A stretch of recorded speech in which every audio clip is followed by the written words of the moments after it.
টুম্পা হ্যাঁ আরে বাজার করে আনো। হ্যাঁ আরে তোর যে মই 600 টাকা নিয়ে আনো। আজ না 600 টাকা। কি 600 টাকা? তোর টিনা মই 1600 টাকা পাম। 1600 টাকা? টুম্পা হ্যাঁ মোক 600 টাকা দে তো, মোর না খুচরা নিচ্ছে এটিএম থাকি তো করে ওটাই দিম দে। কবে দিব? কালকে দে মই। দাঁড়া। হ্যাঁ হ্যাঁ সুগন্ধা নি যা। তোর ঠিনা মই 600 টাকা নিয়ে আনো, ভালো করে মনে করে তাই না? ধর মোর ভালো করে মনেছে 600 টাকার কি সুদ নাই?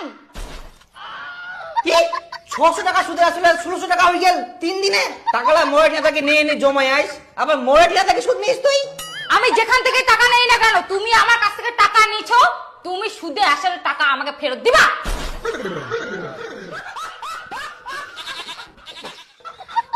বাপ রে, সুদে সুদ সুদে সুদ, তার উপর সুদ, একদম চক্রবৃদ্ধি সুদও পারিবা না। 3 দিনে তবে সুদ হয়? হ্যাঁ এটা বইয়ের সুদ। আরে হ্যাঁ ঠিক, টাকা আছে তো তুই থাক। বাপ রে, বাজারটা- বইয়ের ঠিনা থাকি কেউ টাকা নে, এত সুদ দিলে শেষ হবো না।